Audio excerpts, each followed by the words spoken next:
Bonjour tout le monde et bienvenue dans ce nouveau décryptage. Aujourd'hui, on s'attaque à un vrai casse-tête de la logistique, ces fameux acronymes un peu obscurs qui s'invitent sur les factures de transport maritime. Le but, démystifier tout ça ensemble pour comprendre une bonne fois pour toutes comment ces lignes de tarification sont vraiment structurées. Allez, c'est parti! C'est une vraie source de frustration dans l'import-export, n'est-ce pas? Les coûts d'expédition ont ce don de paraître complètement imprévisibles.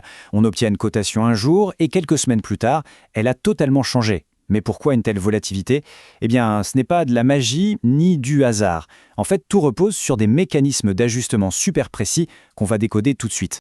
Au programme de cette analyse, d'abord on redéfinit la BAF et la CAF, ensuite on regarde de plus près ces fameuses formules en cascade, on parlera aussi de l'application au groupage LCL face au container complet FCL, et pour finir on fera un point sur les ajustements du marché. Section 1, définition de la BAF et de la CAF. Entrons dans le vif du sujet.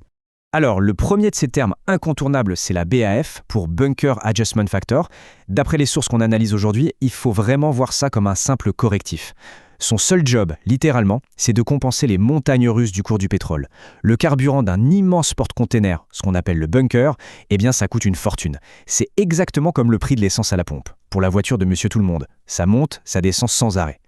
La BAF, c'est ce même principe appliqué au commerce mondial, pour permettre à l'armateur de ne pas boire la tasse quand le baril flambe. Ensuite, on a sa petite sœur, la CAF, le Currency Adjustment Factor. Là, on oublie le pétrole, on parle monnaie. Le commerce international, c'est un balai permanent de transactions dans des devises différentes. Du coup, ce facteur d'ajustement monétaire agit un peu comme un bouclier. C'est une protection indispensable pour les compagnies maritimes face aux caprices des taux de change mondiaux. Ce qui nous amène à la formule de base, la fondation de tout le système. Le coût total du transport maritime, ce n'est jamais juste un chiffre jeté au hasard ou un prix fixe, c'est toujours une addition. Le frais de base, plus le correctif pétrolier BAF, plus l'ajustement de change KAF. Si on zappe ces deux correctifs, eh bien on passe tout simplement à côté de la vraie cotation maritime. C'est le package complet. On passe à la section 2, les formules en cascade. C'est là que les maths entrent en jeu. Et c'est passionnant. Ce qu'il faut absolument retenir ici, c'est cet effet de cascade imposé par les règles tarifaires. Étape 1, on pose le fret de base, c'est logique. Étape 2, on calcule la BAF, qui est un pourcentage appliqué directement sur ce fret de base. Jusque-là, tout va bien. Mais attention à l'étape 3, c'est le piège classique. La CAF, on ne la calcule jamais sur le fret de base tout seul, jamais. On la calcule sur ce qu'on appelle le fret corrigé. En gros, c'est le fret de base plus le montant de la BAF. L'ajustement monétaire vient donc s'appliquer sur le supplément carburant lui-même. Une vraie cascade de calcul. Allez, on va rendre ça super concret avec un petit exemple chiffré tiré de notre document de référence. Prenons un fret de base à, disons, 900 €. Mettons que la BAF du moment est de 10%. 10% de 900 €, ça fait 90 € à rajouter. Notre fret corrigé passe donc à 990 €. Ensuite, la CAF entre en scène, fixée par exemple à 5%. On prend donc 5% de ces fameux 990 € de fret corrigé, ce qui nous donne 49,50 €. On additionne enfin tout ça et voilà, on arrive à un total de 1039,50 €. C'est vraiment un empilement d'ajustements étape par étape. Et ce total de 1039,50 €, il dit quoi au fond ? Eh bien, il montre qu'une fois la mécanique enclenchée, le tarif initial prend un sérieux coup de boost. On est parti d'un petit 900 € et avec la taxe carburant, puis la taxe monétaire calculée par-dessus, la facture grimpe vite. Quand on ramène cet écart à l'échelle des milliers de conteneurs qui naviguent chaque jour sur les océans, on comprend vite que les enjeux financiers derrière cette simple cascade sont tout simplement monumentaux. Section 3. Groupage LCL face au container complet FCL.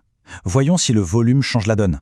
Quand on parle d'expédition maritime, il y a deux grandes écoles pour facturer le fret de base. D'un côté, on a le groupage, le fameux LCL pour Less Than Container Load. Là, la marchandise voyage sur des palettes avec d'autres marchandises.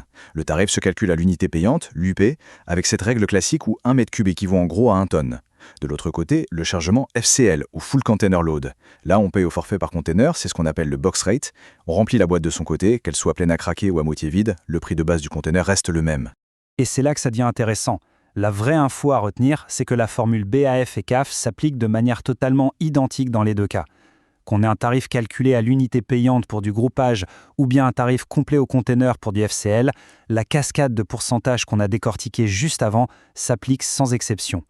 La méthode de calcul de ces fameux correctifs est absolue et universelle, peu importe la méthode d'expédition. Dernière partie, section 4, les ajustements du marché. L'économie mondiale a son mot à dire.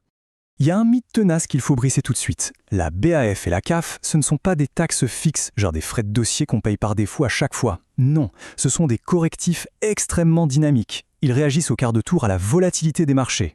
Si le prix du baril s'envole du jour au lendemain, la BAF monte pour éponger la facture. Une devise qui s'effondre, la CAF réagit en conséquence. Bref, ce sont de purs amortisseurs financiers créés pour sécuriser les traversées dans une économie fluctuante. Ce qui nous amène à une conclusion fascinante, parfaitement résumée par nos sources. Il n'y a pas forcément toujours de BAF ou de CF. Si, par miracle, le marché du pétrole devient super calme pendant des mois et que les devises restent stables, eh bien ces ajustements tombent tout simplement à zéro. Ils disparaissent du devis. Leur existence et leur montant ne tiennent qu'à une seule chose, l'instabilité conjoncturelle de notre monde. C'est fou quand on y pense, non? Une simple facture de transport se transforme en fait en un véritable sismographe de l'économie mondiale. Les tensions géopolitiques, les crises monétaires, tout atterrit directement sur le coût logistique quotidien d'un conteneur. Alors la prochaine fois qu'on analyse une grille de cotation, on peut se poser la question, que nous dit réellement ce prix sur l'état du monde d'aujourd'hui? C'est de quoi donner à réfléchir. À très bientôt pour une nouvelle analyse.